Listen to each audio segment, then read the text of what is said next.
زمون پښتانه مرګري چې راغلي دي زه یو واقعیا به تاسو ته په پښتو کې واورم. موږ دلته چې نن جمع شوي یو د دې مقصد دا دی چې محمد صلی الله علیه وسلم چې د الله آخري پیغمبر دی دا هغه سیرت ازده کو او بیا په هغه سیرت عمل وکړو. محمد صلی الله علیه وسلم سیرت کا ټول شپه تاسو اورئ موږ د هغې حق نشو ادا کولی، ټول ژوندوم بیان کو موږ د هغې حق نشو ادا کولی، خو هغه مقصد د دې زمونږ د دې جلسې او د دې اجتماع هغه دا دی چې موږ سیرت زده کو، نبی علیہ السلام سنتونه زده کو او هغه په ځان کې راولو. نو نن یوه اراده دا وکړئ چې موږ دې مجلس ته راغلي یو، یو سنت خو کم از کم ادنا درجه کې کم از کم یو سنت به موږ نن شروع کوو. دا اراده وکړئ جی انشاءالله. خو وایې که نه انشاءالله چې ده که نه دا چې تاسو ووینو الله به دې منې مدد هم کوي. ګوره دا مسواک یو سنت دی، دا برش هم مونږ ویو که نه برش هم استعمالو ٹھیک شوه، برش استعمالول منع نه ده، خو نبی علیہ السلام چې کوم مسواک استعمال کړی دی په دې کې ډېرې فایدې دي، 70 فایدې دي، 10 فایدې او یا فایدې دي په دې مسواک کې. او علماو لیکلي دي چې یوه فایده په دې او یاو فایدو کې یوه فایده دا ده چې کله د مرګ وخت راغی نو الله پاک به د ایمان او د کلمې مرګ تا ته نصیب کوي. یو سنت زنده کوي. دا ځوانان ناست دي زمونږ بچي دي، الله تاسو له ښکلی ژوند راکو، د نبي علیہ السلام سنت په خپل په مخ منې دا مه کټ کوئ، دا شعر به کوئ. موږ د نبی علیہ السلام سره مینه کوو نو څنګه مینه کوو؟ هسې د خولې او د ژبې مینه ده. هغه کیسه تاسو ته اورم، یو شاعر په ایران کې پخوا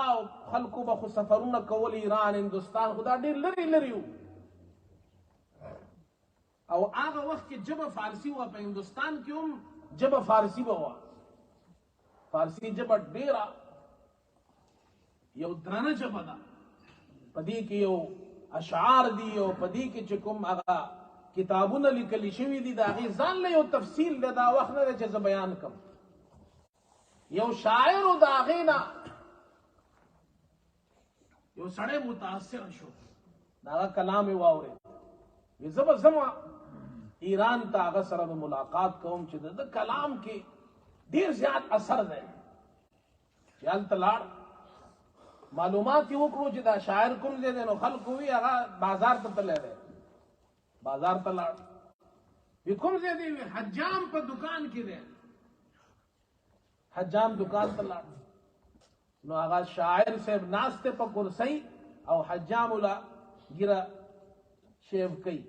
ګیره وله کټ کوي. نو دی داسې ودرېده، ګوري دی شاعر صاحب ته، وی آغا ریشمی تراشی ګیره کټ کوي.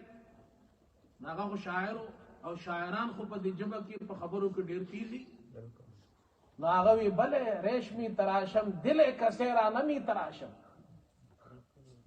ګیره کټ کوم ستا اړه خو نه کټ کوم که نه. موږ هم نن سبا دا ویو داڑھی کاٹتا ہوں کسی کا دل تو نہیں کاٹتا، چوری تو نہیں کرتا. ګیره خریم ستا اړه خو نه خریم، اړه خو دې نه کټ کوم. بلې ریشمی تراشم دل کسې رانه می تراشم. نو هغه الله والا و، هغه په یو اواز وکړو، وی واوره دل رسول الله را می تراشي.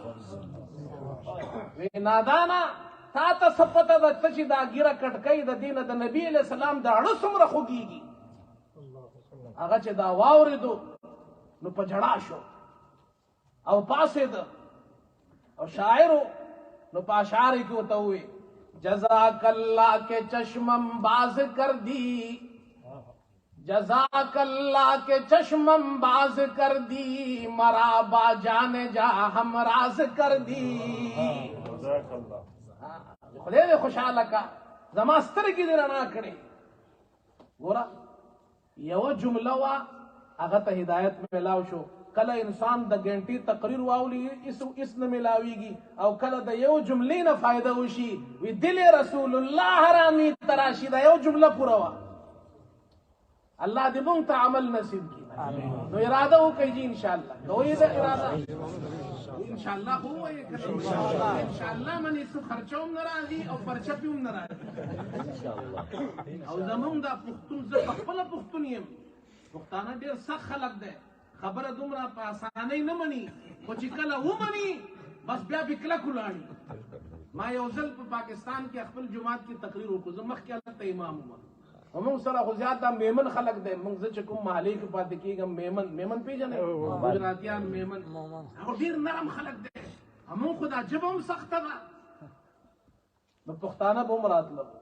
मा योजल बयान को चिगोरा कोर तच जई कना पखपल पकोर वालों सलाम कवई सलाम हम दुनिया का सलाम को बानार की हर सड़ी तो सलाम को सलाम माना ना पता मनी दे सलामती कना दुआ गवाड़े वो देखोर वालो तुम वे कना अस्सलाम वालेकुम व रहमतुल्लाह परदू तमुंग वे खुदे दी सलामत सातन अखपल खजी तो वाले नवे कोर क्यों सलाम वेल सुन्नत थी नबी अलैहि सलाम हजरत अनस तो वेली दी हदीस की जे ए बचिया चिकला कोर के दाखिल शिनो पकोर वालो सलाम कवा ता तबम बरकती कोर वालो तबम बरकती नमो पुख्ताना कला सलाम कई हजता